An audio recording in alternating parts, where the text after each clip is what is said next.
성령을 시험하지 말라.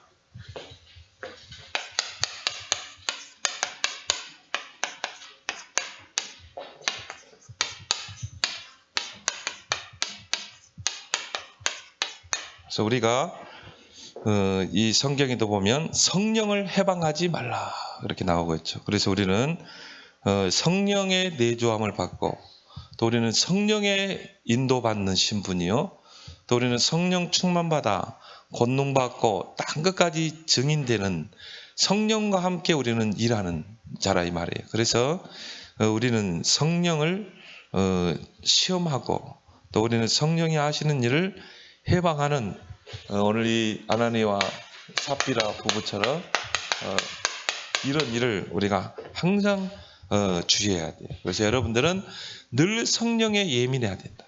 그래서 성령이 뭐라고 말씀하시는가? 이게 성령의 인도가 맞는가? 왜? 여러분들은 이 성령의 사람이잖아요. 그래서 오늘 이 3절에도 보니까 성령을 속였다 그러죠.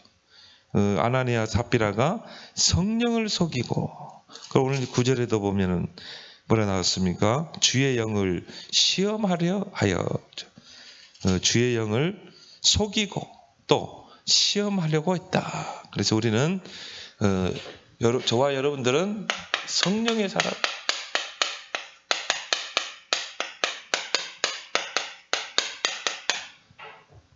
그래서 여러분 불신자하고는요 전혀 다른 사람이에요. 왜요? 성령을 소유한 자이기 때문에. 하나님의 성령이 우리 안에. 그래서 이제는 이 나라는 존재는 없는 거예요. 어떻게 보면. 그래서 나를 주장한다. 이거는요, 진짜 이 사람은 성령을 인정하지 않는 것이죠. 그래서 성령이 내 안에 임했다는 것은 하나님이 성전 삼고 임하는 거잖아요. 그래서 내 주장 없어요. 내 생각 없습니다. 내 목표도 없어요. 계획도. 우리는 오직 성령의 인도받는 그런 신분인 줄 믿습니다. 우리가 이런 부분들을 순간순간 놓치고 있다 이 말. 그래서 요한일서 2장 20절 27절에 보니까 성령의 기름 부음을 받은 자다. 성령의 기름 부음. 성령이 우리 안에 들어와 계시는 것이죠. 성령의 기름 부음을 받는다. 얼마나 여러분이 소중한 존재입니까? 여러분 항상 성령께 질문하고, 그렇죠? 성령님의 뜻이 뭡니까? 여러분이 말 한마디도요, 이게 정말 하나님이 기뻐하시는 말인가? 행동 하나도 이게 정말 성령이 원하시는 것인가? 근데 여러분 진짜 기도하는 사람이라면 이게 뭡니까? 하나님이 이 평안을 주시고 또 부담을 주셔요. 내가 하는 행동이 정말 하나님을 기쁘시게 하는 것이면 평안을 주시겠죠. 너희 평안을 주겠다. 평강이 너희 마음과 생각을 지키라. 성령이 우리 안에 평안을 주시는 거죠. 근데요, 내가 뭘 하는데 부담이 된다. 이거는 성령이 근심하는 것이죠. 그래서 성령을 근심케 하지 말라 그랬거든요. 그래서 우리는 내 의견 없습니다. 내 주장 없어요. 우리는 오직 성령을 쫓아 사는 삶인 줄 믿습니다. 여러분 항상 성령에 예민해야 돼요. 성령님이 뭐라고 말하실까? 항상 그걸 여러분이 생각하고 그걸 기준을 두고. 이제 갈라디아 5장 18절에도 보면요, 이제 우리는 어떤 신분입니까? 성령의 인도받는 신분. 내 고집대로 내 계획을 세워서 사는 존재가 아니라 성령이 이제 내 삶을 인도해 가는 거예요. 여러분이 가장 고민해야 될 부분이 이 부분이에요. 이게 정말 성령 인도가 받는가? 근데 우리는요, 이런 거 없이 그냥 막 가거든요. 뭐 선택할 때도, 판단할 때도. 전혀 성령 인도 없이. 그래서 여러분이 항상 이 부분이 여러분의 고민이 돼야 한다. 그래서 우리는 고민, 근심할 거 하나도 없어요. 왜? 여러분 하나님 자녀고 여러분이 기도하면 하나님 응답하시는데 단 한 가지 고민할 게 이 부분이에요. 정말 이게 성령의 인도 받는 것입니다. 성령의 인도 받으면 율법 아래 있지 않다. 율법은 뭡니까? 정죄하고 판단하고 비판하고. 성령 인도는 그거 아니죠. 그래서 여러분이 성령이 인도받는 여러분 되길 바랍니다. 그리고 뭡니까? 갈라디아 5장 16절.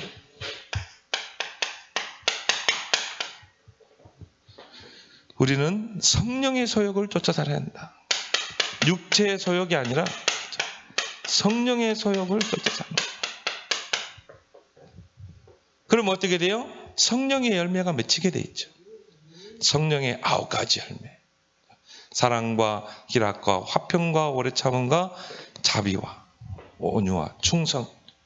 이런 성령의 소욕을 여러분이 쫓아 살면 이런 열매들이 맺히게 돼 있어요. 근데 육체의 소욕을 따라가면 육체의 열매를 맺게 돼 있죠. 그래서 어떻게 보면 우리 안에 2가지 자아가 있어요. 성령을 쫓아 살고자 하는 그 성령의 소욕이 있고 육체의 소욕을 쫓아 살고자 하는 육체의 소욕이 있어요. 내가 육체의 소욕을 쫓아 살면 어떻게 됩니까? 육체의 열매가 맺히게 돼 있죠. 그게 뭡니까? 뭐 술수, 시기, 분냄, 음행 그런 다 포함되는 거예요. 아까 이제 그런 이야기도 했지만은요. 어떻게 보면 이분이 뭐 구원받은지 구원 안 받는지 우리는 모르겠지만 또 성경에 보면은 육체는 구원을 못 받고 영은 구원받는다 그랬거든요. 그러니까 구원받는 영혼이 우리는 모른다 이 말이에요. 근데 이분이 중요한 거는 육체의 소욕을 따라가니까 육체의 열매가 맺는 것이죠. 성령의 소욕을 쫓아 살면 어떻게 돼요? 육체의 소욕을 이길 수 있는 것이에요. 그래서 성령의 열매가 맺힐 수밖에 없는 것이죠. 그래서 우리는 늘 성령 안에서 기도하고 깨어 있어야 되는 것이죠. 그러면요, 우리도 똑같이 속게 돼 있는 거예요. 우리 안에는 그러면 육체 열매가 없습니까? 시기, 질투, 분냄 이런 것들이 다 뭡니까? 육체의 열매거든요. 그래서 우리는 항상 성령의 소욕을 쫓아야 한다. 우리가 항상 늘 깨어서 기도해야 한다 이 말이에요. 그래서 성경은 뭐라고 말하고 있습니까? 에베소서 4장 30절에 성령을 근심시키지 말라. 성령을 근심. 여러분 안에 계신 성령이 왜 근심합니까? 여러분이요 자꾸 하나님을 안 믿고 뭐요? 불신앙할 때 성령이 근심하게 돼 있어요. 여러분 진짜 어려움 당하면 기도해야 되잖아요. 기도하면 성령이 역사하잖아요. 성령이 역사하면 하나님 천사가 동원되죠. 또 여러분이 기도하면 흑암이 결박되잖아요. 근데 우리가요 자꾸 염려하고 불신앙하고 인본주의 있으면 우리 안에 계신 성령이 근심하게 돼 있어요. 그래서 성경에 보니까 성령을 근심케 하지 말고.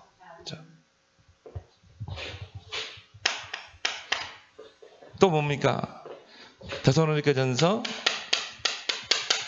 5장 19절. 성령을 소멸하지 말고.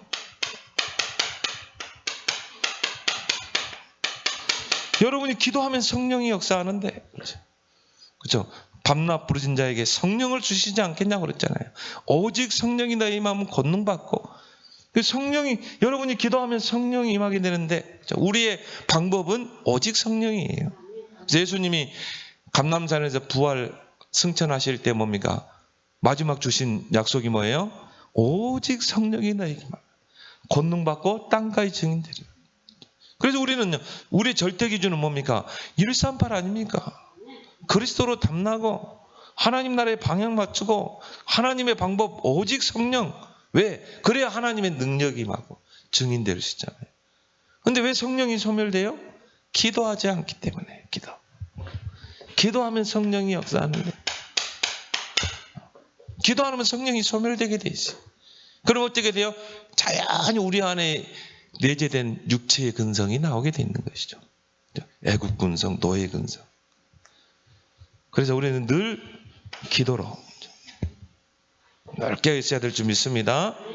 그래서 성령을 소멸하지 말라. 성령의 소멸은 반대로 뭡니까? 성령 충만 속에 들어가라. 그러면 여러분이요 아무리 무능해도 상관없어요. 그래서 여러분은 성령의 사람이라는 거. 이걸 가지고 여러분이 이제 성령을 시험하면 안 돼요. 왜? 여러분 안에 계신 성령은 거룩한 영, 하나님의 영, 그리스도의 영이기 때문에. 그래서 오늘 이 서론을 봅시다. 구원받은 성도는 성령이 내주한 자요. 우리의 본질이에요. 우리는 어떤 자예요? 성령이 내주한 자. 같이 직장에 있지만 다릅니다. 성령을 소유한 자, 여러분의 본질, 성령의 인도받는 신분, 우리의 내용이죠. 우리의 삶의 내용은 성령의 인도받는 거. 그래서 우리는요, 무계획이 계획이에요. 정말 우리가 구원받은 자여 성령의 사람이라면 계획 없습니다. 무계획이 계획인 줄 믿습니다. 그렇죠? 무계획이 계획이에요. 우리는 언약만 붙잡고 언약의 흐름만 따라가는 거예요. 그리고 언약의 여정을 따라가는 거예요. 뭐 그 속에 문제, 사건, 그 속에는 하나님의 좋은 계획이 있어요. 그래서 우리는 그걸 어떻게 해요? 축복으로, 형통으로 바꿀 수 있는 비밀을 다 주셨잖아요. 그러니까 요셉이 막 노예로 갔는데 오히려 형통한 축복을 받잖아요. 아무 문제될 거 없어요. 우리가 언약을 놓쳐서 문제되는 거지. 그래서 우리는 무계획이 계획이다. 우리는 정확한 언약, 요즘 이제 계속 그 이야기 하잖아요. 정확한 언약, 절대 언약, 계속 그 말씀하고 있어요. 그 언약만 딱 붙잡고 가면 되는 줄 믿습니다. 그래서 우리가 아브라함도 마찬가지죠. 우리 이번 주 우리 아브라함 이야기했잖아요. 아브라함이 어떻게 근원적인 축복을 누렸는가? 그 언약을 붙잡고 갔잖아, 언약을. 그리고 그 언약이 이삭에게 전달되잖아요. 그래서 우리가 이 성령과 동행하며 온전히 성령을 쫓아 사는 삶이 하나님을 기쁘시게 하는 삶입니다. 우리의 방법은 뭐예요? 성령을 쫓아 사는 삶. 그래서 우리가 이 렘넌트 7명이 이 누굽니까? 이 다윗도 마찬가지고요. 또 요셉도 마찬가지고. 특징이 뭡니까? 여호와의 신에 감동됩니다. 여호와의 신에 크게 감동되니라. 이와 같이 여호와의 영에 감동된 자를 그랬죠. 하나님 그런 사람은 쓸 수밖에 없는 것이요. 그래서 이걸 잘 알고 있는 이 사단은 우리를 어떻게 해요? 넘어뜨리려고 합니다. 사단이 넘어뜨리는 방법이 있어요. 근데 여기 우리가 속지 말아야 된다. 우리 다 주셨는데 성령의 기름 부음을 받았다 그러면 하나님이 다 주셨어요. 왜? 성령이 기도하면요. 기도하면 성령이 역사하지. 그래서 오늘 기도 수첩이 뭡니까? 영적 세계를 봅니다. 영적 세계를 여러분 볼 수 있는 축복을 줬잖아요. 영적 세계의 비밀을 줬다 이 말이에요. 그럼 여러분 평상시에 조금만 서임 및 타임의 시간을 가지면 돼요. 그래서 근데 이 사단은요 이걸 잘 알아요. 그래서 여러분을 어떻게 해서라도 넘어뜨리려고 합니다. 그래서 뭘? 불신앙이죠. 이 불신앙을 심어서 우리를 넘어지게 하죠. 창세기 3장 1절 6절 보니까 이 사단이 뭘 심었습니까? 불신앙을 심잖아요. 하나님 말씀에 대한 불신앙. 하와가요, 진짜 아담과 하와가 진짜 하나님의 말씀만 언약만 딱 붙잡았으면요, 거기에 대한 믿음이 있으면 절대 흔들리지 않는데, 근데 이 불신앙을 딱 심게 되죠. 그래서 결국은 이 불신앙의 죄를 범하게 된 것입니다. 하나님 떠나게 되죠. 또 사단이 넘어뜨리는 방법이 뭡니까? 시기와 질투.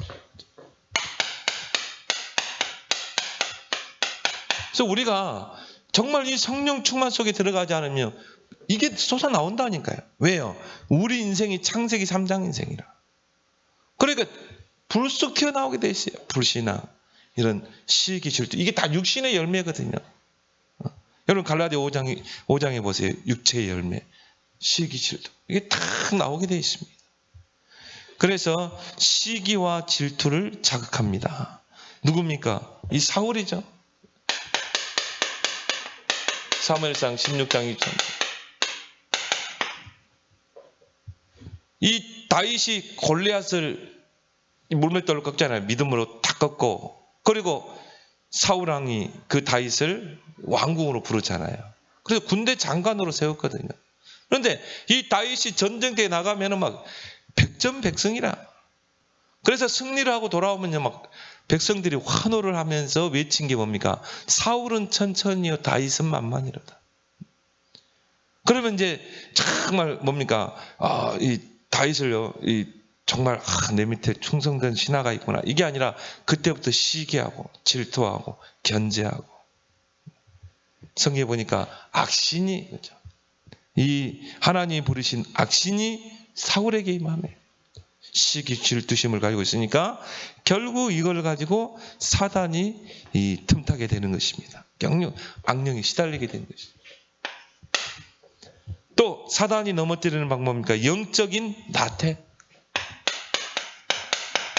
우리가 늘 성령에 깨어있고 기도로 깨어있어야 할 이유죠. 근데요, 우리가 영적으로 나태해질 때 사단이 틈타죠. 여기 사무엘상이 아니라 사무엘하.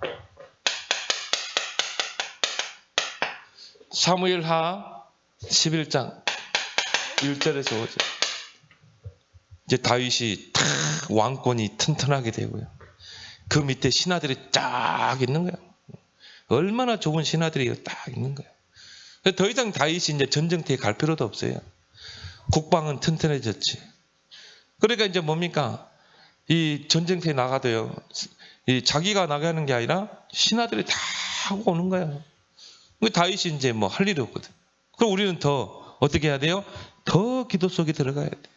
더 성령 충만 속에 들어가야 돼. 이때 이제 사단이 틈타는 거죠. 나태할 때. 다윗이요, 사모노를 아는 것 같아. 사모노를. 그리고 신앙이 확 나태했어요. 그러니까 이제 뭡니까? 사단이 거기를 빈 틈을 타고 탁 들어오는 거죠. 그렇게 해서 어떻게 해요?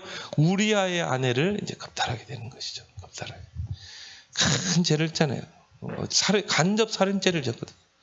그 우리아의 아내를 이제 행음을 하고, 그러고 나서 뭐 합니까? 이제 이게 이 여자가 임신을 했다는 거예요. 큰일 났잖아요. 그러니까 이제 이 밑에 신하를 불러가지고요, 이 우리아를 최전방으로 보내라. 최전방 전선에 보내서 적과 싸우다가 너희들은 후퇴하라는 거죠. 후퇴하며 우리아만 남겨두고 후퇴하라는 거예요. 그래가지고는 간접살인하는 것입니다. 그래서요, 우리아가 죽었다는 소식을 들으니까 그 우리아의 아내 바세바를 데리고 들어오죠. 궁으로. 그렇게 해서 이제 이 자기 마누라를 삼으려고. 하나님이 그걸 가만히 둡니까? 나단 선지자를 통해 가지고요, 이제 뭡니까? 비유를 들어 가지고요, 뭡니까? 책망을 하죠. 죄를 지적하죠. 다윗이 그때 이제 죄를 토설하잖아요. 근데 다윗이 머리를 풀어헤치고 제 위에 앉아서 하나님 앞에 회개하고 침상이 눈물로 적시도록 회개하죠. 그리고 그 아들을 살려달라고 그래요. 그 바세바를 통해 낳은 아들을 살려달라. 근데 하나님 기뻐하지 않으세요. 결국은 그 아들을 불러가죠.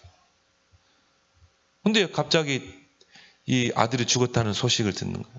다윗이요, 다시 머리를 다시 단정하게 하고 목욕을 하고 옷을 입고 밥 가져와라. 그 전에는 뭐예요? 밥도 안 먹겠다. 근데 딱 죽었다 그러니까요, 딱 밥 가져와라 하죠. 신하들이, 아니 전에는 그렇게 밥도 안 드시고 금식하고 그러더만 왜 이제 이렇게 드십니까? 내가 저 죽은 아들을 내가 건질 수 있느냐. 하나님 불러가시는데 하나님이 절대 죽고. 다시 이제 다윗이 딱 회복을 하죠.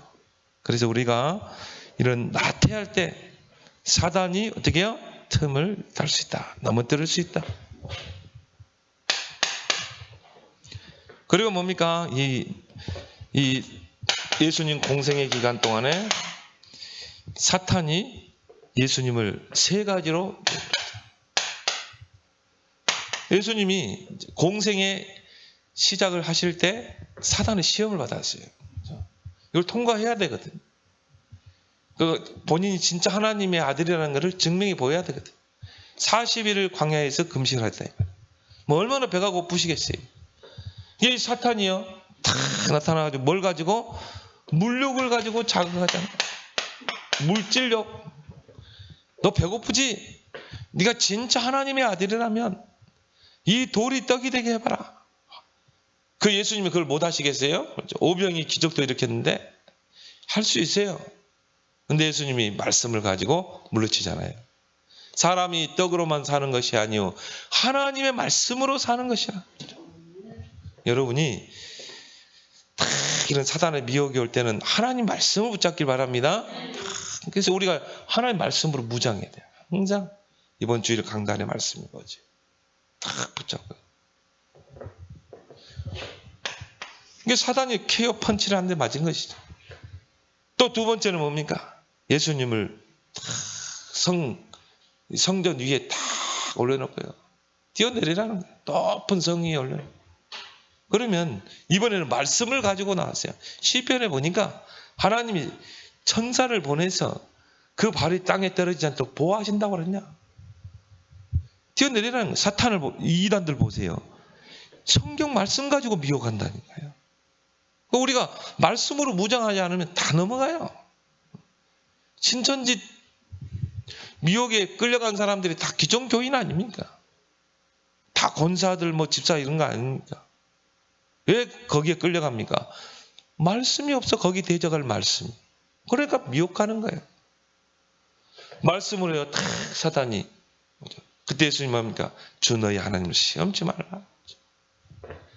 결국 명예요.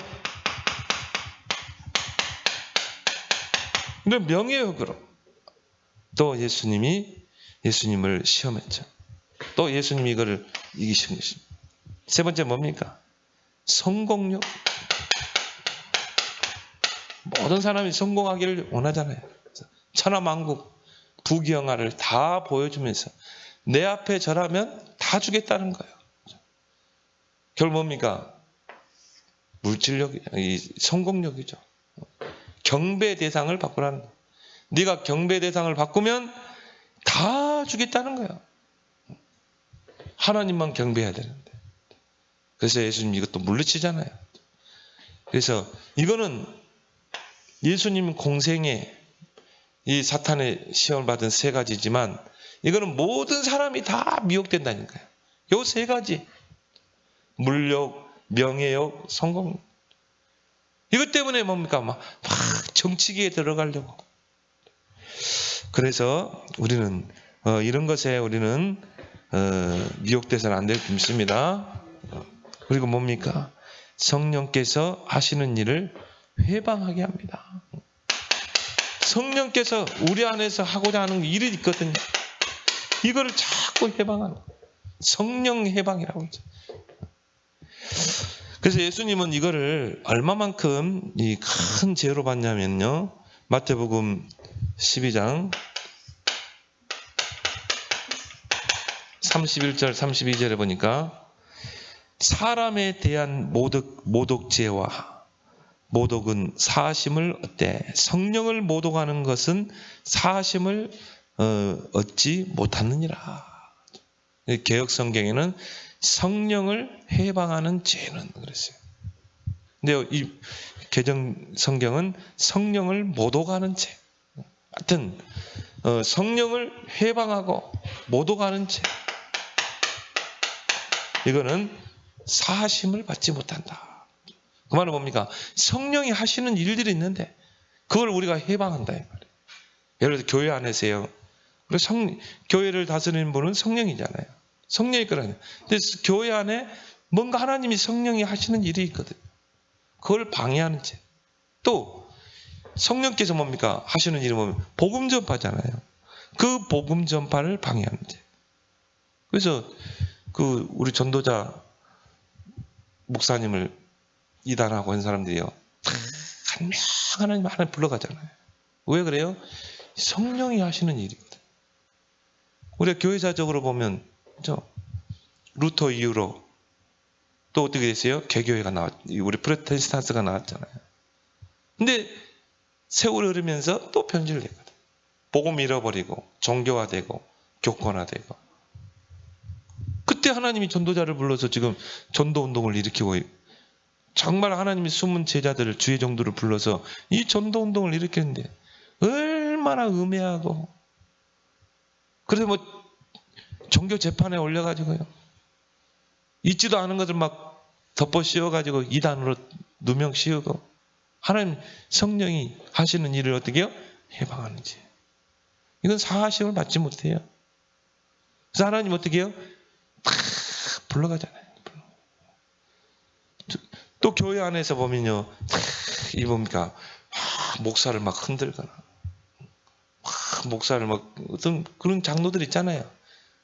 진짜 이 복음에 관심. 어떤 장로들은 막 강대상 목사를 끌어내리기도 하고, 그리고 강단을 못 세우게 하고, 교회를 대적하고, 이 성령을 해방하는 죄들. 그래서 이런 죄는 사하심을 받지 못한다.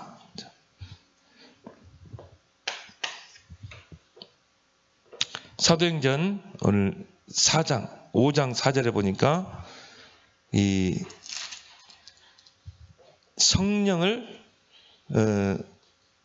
땅이 그대로 있을 때는 내 땅이 아니며 판후에는 내 마음대로 할 수 없는 어찌하여 이 일을 내 마음에 두었느냐. 사람에게 거짓말한 것이 아니요 하나님께 거짓말한 것이라. 하나님께 거짓말하는 것. 이 성령 해방죄죠.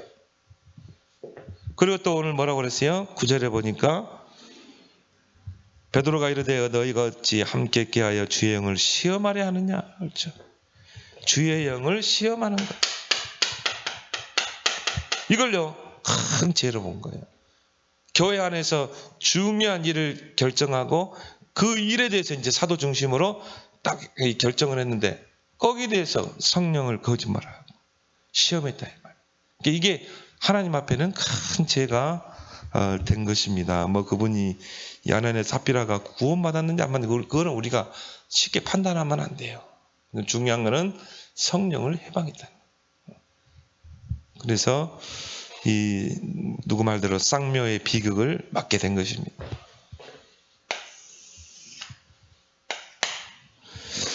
그럼 오늘 이 아나니아 삽비라가 나옵니다.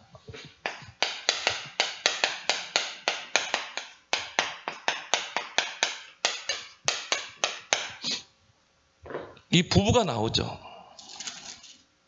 근데 이 부부의 이름이 보니까 이름이 굉장히 좋은 이름이에요. 그래서 아나니아라는 이름 뭐냐면은 여호와는 의로우시다 그런 뜻이거든요.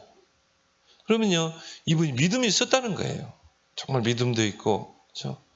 정말 하나님을 사랑했던 분이라 이 말이에요. 여호와는 의로우시다. 삽비라는 아름답다. 이런 뜻을 가진 이름의 뜻을 가진 부부입니다.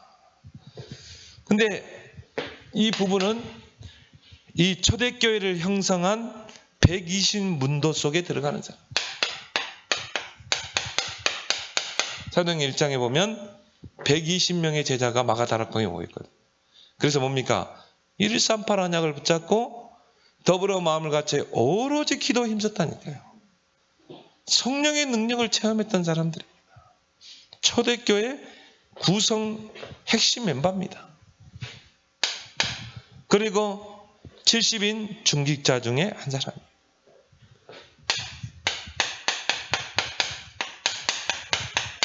그래서 어떤 신학자들은 이 아나니아 삽비라는 예수 그리스도의 십자가 부활을 체험한 자일 것이다.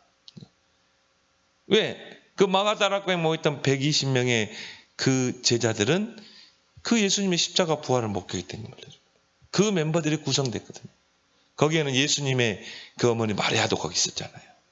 그러니까 십자가 부활을 체험했던 산 증인들이에요. 그리고 중직자 있단 말이에요.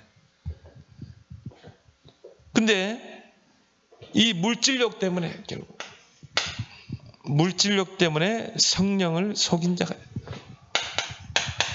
결국 이거를 못 뛰어넘은 거예요. 결국 이걸 못 뛰어넘은 거예요. 결국 뭡니까?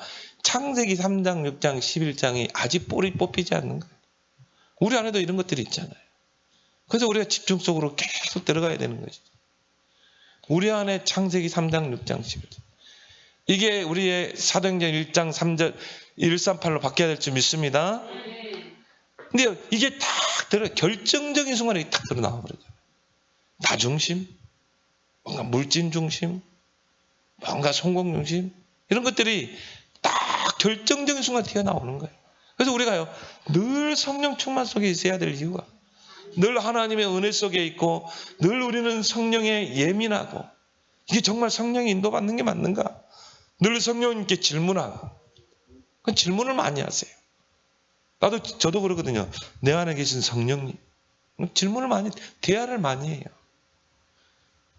그 성령을 기쁘시게 해야 되잖아요. 근데요, 이 물질력의 한계를 넘어서지 못한 것입니다. 그래서 오늘 1절에 아나니아라는 사람이 그의 아내 삽비라와 더불어 소유를 팔아 그 값에서 얼마를 감추어 그 아내도 알더라. 얼마를, 그 소유를 다 팔아가지고 얼마를 감췄다 이 말이에요. 그리고 이 나머지를 사도에게 발 앞에 두니, 베드로가 뭐라고 그랬어요? 아나니아여, 어찌하여 사탄이 내 마음에 가득하여 내가 성령을 속이고 땅값 얼마를 감췄느냐. 땅이 그대로 있을 때는 내 땅이 아니며 반후에도 내 마음대로 할 수 없더냐. 어찌하여 이를 내 마음에 두었느냐. 사람에게 거짓말한 것이 아니요 사람께로다. 가만히 보면서요, 아니 뭐 다 도둑질한 것도 아니고 내 재산을 다 팔아가지고, 그리고 사도들 앞에 다 그걸 내놓고 얼마를 가졌는데 이게 왜 하나님 앞에 죽을 죄가 될까? 왜 죽을 죄가 됐는가? 그것도 부인까지 왜 죽을 죄가 됐는가? 여러분이 그 전에 한번 봐야 돼요. 이제 32절부터 보면요, 믿는 무리가 한 마음과 한 뜻이 되어 모든 물건을 서로 통용하고 자기 재물을 조금이라도 자기 것이라 하는 이가 하나도 없더라. 모든 성도들이 다 소유를 팔아가지고 공동생활했다. 공동생활. 사도들이 큰 권능으로 주 예수 부를 증거하니 큰 무리가 은혜를 받아 그 중에 가난한 사람이 없으니. 교회 안에 가난한 사람도 있고요, 정말 궁핍한 사람도 있잖아요. 이런 사람들이 없도록 소유를 팔아가지고 사도들이 그걸 분배했다. 가난한 사람들이. 근데 여기서 나온 게 복음을 빼버리고 하나님을 빼버리고 나온 게 사회주의거든요. 마르크스가 이것 보고 공산주의를 만들었거든요. 그래, 왜? 지주자들은 막 떵떵거리고 저 프롤레타리아, 저 노동자들은 그 밑에 정말 거기서 지주자들 밑에서 일하고, 왜 이렇게 세상이 불공평하냐 이 말이에요. 모든 세상이 다 공평하게 해야 되지 않게. 그래서 만든 게 공산주의라. 하나님 빼버리고 복음 빼버렸어요. 이때 초대교회 당시 시대 상황을 전혀 모르고 가난한 자들, 있는 자는 팔아 그 판 것을 가져 사도들 앞에 두매 그들이 각 사람의 필요를 따라 나누어 줍니다. 거기에 이제 가장 모범적인 역할을 했던 인물이 바나바라는 사람이죠. 구브로에서 난 네이족 사람이 있으니 이름은 요셉이라 사도들이 일컬어 바나바라, 번역하면 위로의 아들을 하니 그가 밭이 있음에 팔아 그 값을 가지고 사도들에 받습니다. 이 바나바라는 사람은 굉장히 부자였어요. 굉장히 부자였는데 이 사람이 통 크게 해버렸거든. 싹 재산을 팔아가지고 그걸 다 교회에다 다 헌납해버렸거든. 근데 아니 아나니아 부부도 그걸 했는데, 그중에 얼마를 딱 감췄는데 왜 이게 성령 해방죄가 되었는가? 여러분이 그때 당시에 배경을 좀 알 필요가 있습니다. 초대교회는 유대인들에게 박해를 당했어요. 예수님이 이 십자가에 죽으시고 나서 교회에 대한 대대적인 박해가 일어납니다. 그래서 어느 정도냐, 마가다락방에 들어가면 이 돌로 쳐서 죽일 정도로 금정령이 내려지고 유대 사회에서 단절된 거예요. 그럼 유대 안에 초대교회가 있잖아요. 유대 사회에서 단절되면 어떻게 된 줄 압니까? 모든 상거래가 다 끊기게 돼 있어요. 내가 물건을 팔지도 못해요. 사지도 못해요. 그리고 취업도 안 돼. 우리도 지금 그런 사람들이 있었거든요. 갑자기 취업이 안 되는 거예요. 왜? 이단이라고. 그러니까 근데 이 마가다락방에 그래도 불구하고 마가다락방에 간 사람은 뭐예요? 138로 결론 났기 때문에. 그런다 할지라도 가는 거예요. 근데 보니까요, 한순간에 사업이 다 망해버리고 직장 쫓겨나게 되고. 왜? 마가다락방에 간다는 것들. 예수를 추종한다는 것들. 그러니까 구제 대상들이 많아진 거예요. 교회 안에. 그래서 사도들이 기도하다가 이거 성령께서 원하시는 거는 이 가난한 사람들을 정말 구제하고 이런 사람들을 살도록 해주는 것이구나. 그래서 이걸 성령의 인도로 본 거예요. 그렇게 해서 우리가 전 재산을 다 팔아서 공동생활을 하자. 이거를 사도들이 분배하도록 하자. 어려운 사람들에게. 그런 어떻게 특수한 상황이었다 이 말이에요. 근데 이거를 이제 복음과 하나님을 빼버린 게 공산주의. 그리고 이거를 도용한 것이 이단들이 이걸 도용하거든요. 그래가지고 뭡니까? 막 신앙촌을 만들고 재산을 다 우리 공동생활하자. 뭐 이렇게 악용을 하는 경우도 우리는 보게 되는 것이죠. 그래서 그때는 이런 특수한 상황이었다. 그런 걸 여러분들이 좀 이해를 할 필요가 있었고, 이 바울 당시 초대교회 당시에 헌금의 의미는 뭐냐면은 교인들은 이제 고린도 후서 8장 9장에 보면 바울이 헌금에 관한 부분들을 이야기하거든요. 헌금. 그래서 미리 준비해서 해라. 억지로 인색함으로 하지 말고 미리 준비해가지고 내가 갈 때 준비한 헌금을 드리라. 그리고 즐거이 내라. 억지로 내지 말고 즐거이 내라.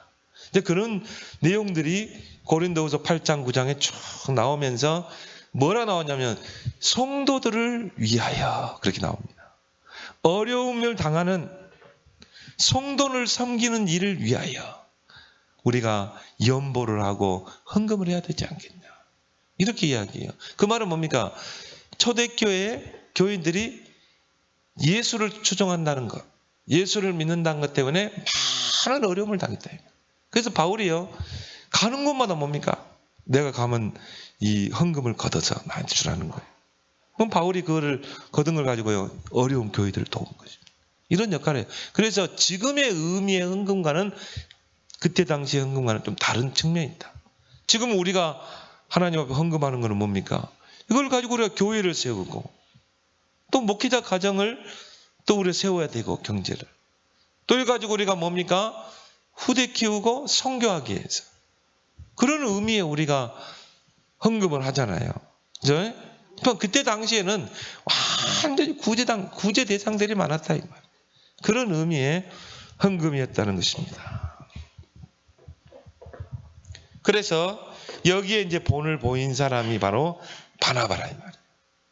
그러니까 이 그 큰 부자인 바나바가 통 크게 딱 헌금을 한 거예요. 그러니까 뭡니까? 이 중직자들 안 할 수가 있습니까? 근데 이제 거기에 이제 아나니아와 삽비라는 뭔가 사역을 가지고 있었던 거죠. 결국 이 한계를 넘어서지 못한 거죠. 이게 하나님 보실 때는 이 하나님을 속인 죄가 되고 성령을 해방하는 죄가 된 것입니다. 그래서 비참한 최후를 맞이하게 되죠.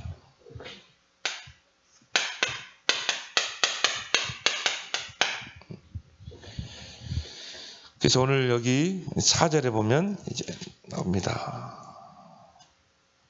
5절에 아나니아가 이 말을 듣고 엎드러져 혼이 떠나니 이 일을 듣는 사람이 다 크게 돌아요. 영혼이 떠나가 버리는 거예요. 몸에서 떠나가는 게 죽음 아닙니까? 혼이 떠나가니. 그리고 또 오늘 9절에도 보면은 이 베드로가 이르되 내 남편을 장사하고 오는 사람들이 발이 내 문 앞에 이르렀으니 또 너를 메어 내가리라.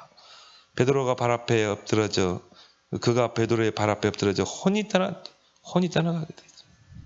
남편 곁에 장사하니라. 그래서 우리는 이걸 두렵게 보면 안 되고 우리는 여러분은 성령의 인도만 받아가면 돼요. 그렇죠? 여러분 성령의 사람이기 때문에 여러분은 오직 성령과 대화하고 성령에 예민해지고 그런 여러분 되길 바랍니다. 근데 우리 주변에도요, 역시나 성령을 해방하는 사람들은요, 하나님이요, 이런 비참한 최후를 맞게 하더라고요. 특히 뭡니까? 복음 전파 막는 사람들.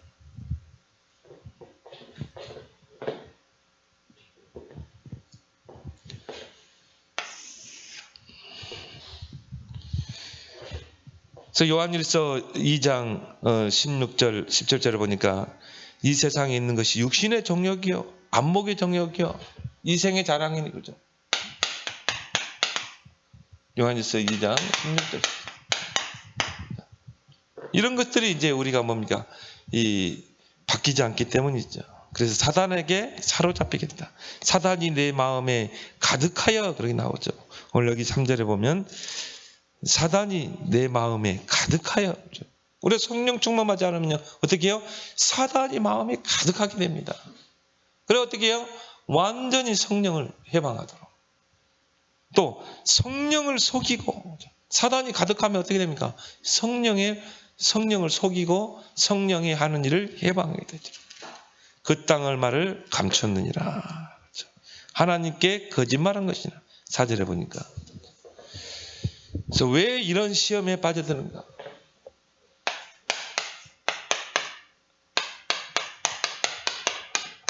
왜 이런 성령을 해방하는 시험에 빠져드는가?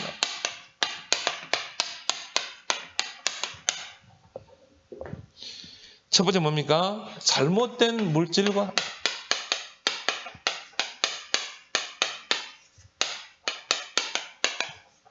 흥분감.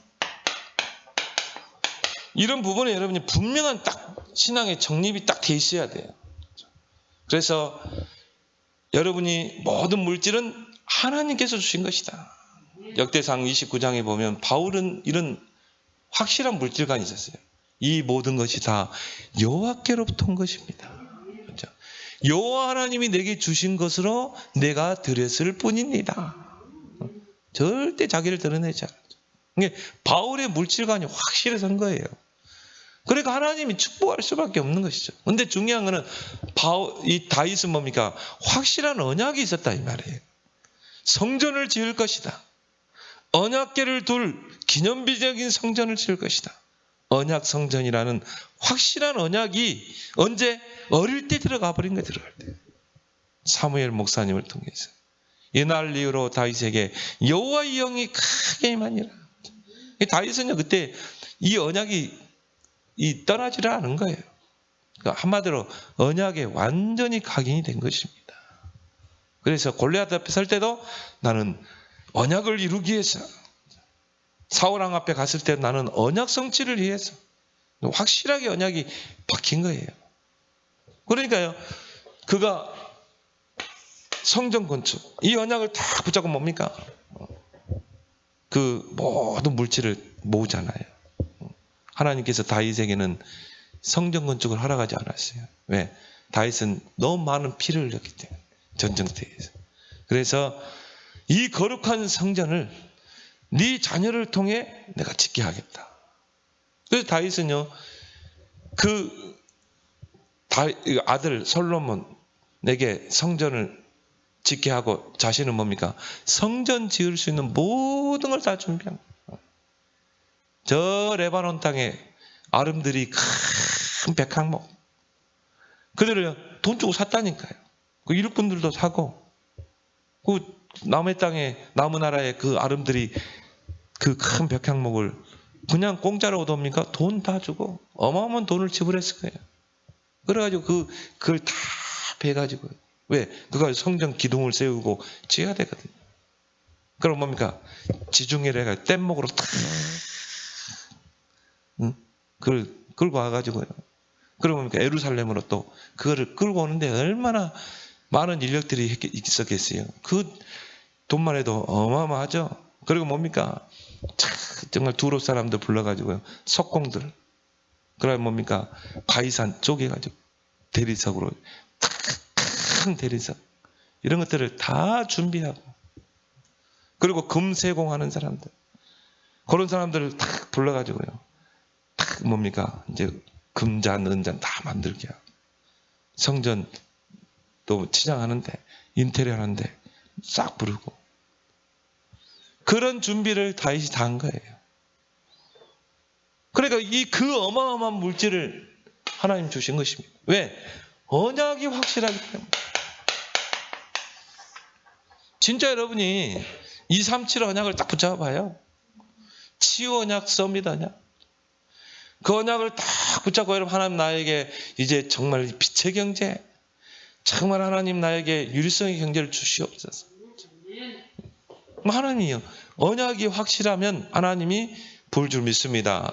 그 고백이 역대상 29장에 보면 나오잖아요. 하나님, 어떻게 이렇게 하나님 물질을 나에게 주셨습니까? 어떻게 내가 하나님 앞에 이렇게 즐거이 드릴 수 있겠나요? 부와 기가 다 하나님의 손에 있습니다. 모든 일을 크게 하심과 강하게 하심도 하나님의 손에 있습니다. 모든 경제의 주권이 하나님의 손에 있습니다. 확실한 물질가 있었어요.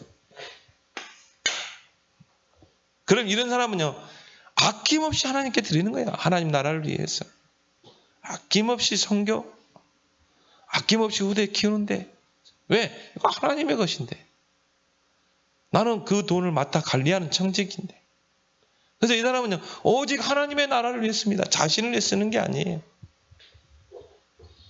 이런 확실한 물질가 있었는데 이 아나니아 삽비라는 잘못된 물질가. 그리고 잘못된 흥금관이 나올 수 있는 거죠. 왜? 내가 땀 흘려서 내가 돈을 벌었다. 그럼 이거 내 소유예요. 그러니까 헌금하는 게 아까운 거예요. 그래서 하나님 앞에 인색한 거예요.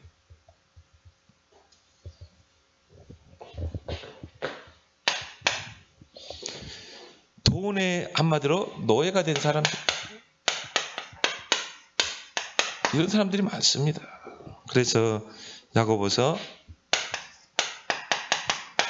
1장 14절 15절 오직 각 사람이 시험을 받는 것은 자기 욕심에 끌려 미혹됨이니 욕심이 잉태한 즉 죄를 낳고 죄가 장성한 즉 사망을 낳느니라. 결국은 자기 욕심.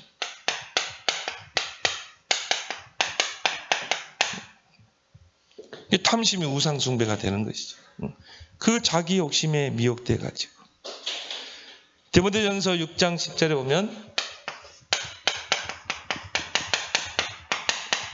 돈을 사랑함이 일만하게 뿌리가 되나니 이것을 탐내는 자들은 미혹을 받아 믿음에서 떠나 많은 근심으로서 자기를 찔렀느니라. 그렇죠. 이 사람은 늘 돈 걱정. 여기 보니까 자기 근심으로 많은 근심으로서 자기를 찔렀도다. 이 돈을 사랑함이 뭐야? 일만하게 뿌리다. 결국 돈 때문에 뭐예요? 사람 죽이고 사기치고 돈이 한마디로 뭐가 돼요? 우상이 되는 거죠. 돈의 노예가 된 것이죠. 그러니까 하나님 앞에는 인색한 거예요. 그래서 우리는 하나님께 인색해서는 안 되는 줄 믿습니다. 그렇죠? 하나님께 인색하면 안 돼요. 다른 사람에게 좀 인색해야 돼요. 하나님 앞에 인색하지 마라. 이 다윗처럼 보세요. 역대상. 하나님께서 주신 것을 우리가 하나님께 드렸을 뿐입니다. 그러면서 다윗은 그런 고백하죠. 즐거운 마음으로 하나님께 드리게 하심을 감사합니다. 즐거운 마음으로. 여러분 하나님 앞에 헌금할 때는 어떻게 해야 돼요? 즐거운 마음으로.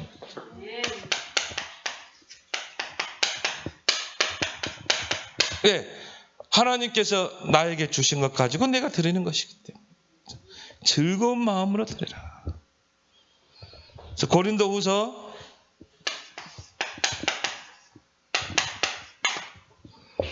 9장 5절에 보면요. 헌금은 미리 준비하여야 참 연보답고 억지가 아니니라. 여러분이 하나님 앞에 헌금할 때는 어떻게 해요? 미리 준비해라. 거기에 여러분의 감사도 담고. 그래서 우리가 헌금 뭡니까? 감사의 예물이에요. 감사예요. 그러니까 여러분이 헌금을 미리 준비해 가지고 거기에 뭡니까? 정말 하나님 감사할 거. 미리 여러분이 일주일을 준비해 가지고요. 거기다 감사의 내용까지 다 여러분이 함께 드리는 것입니다. 그리고 7절에 보면 고린도서 9장 7절에 보면 정한 대로 할 것이요. 그래서 헌금은 정해야 돼요. 그래서 내가 정말 얼마 할 것이다. 그래서 우리 주정 헌금을 드리는 게 좋아요. 주정 헌금. 나는 교인들 보면서요. 야, 1년, 2년 전에 주정 헌금 똑같아요. 여러분 갈수록 주정 헌금 많아지길 바랍니다. 근데 주정 헌금 똑같이 되겠어요? 중요한 거는 정한 대로 하나님 앞에 드리고 인색함으로나 억지로 하지 마라. 하나님은 즐겨내는 자를 사랑하느니라. 인색함으로 하지 마라.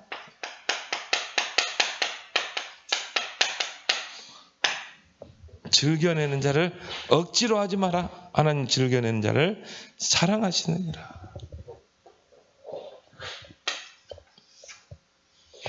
그리고 뭡니까? 디모데전서 6장 7절 8절에 무리가 세상에 아무것도 가지고 온 것이 없으며 또한 아무것도 가지고 가지 못하리라. 공수래 공수고 인생 아닙니까?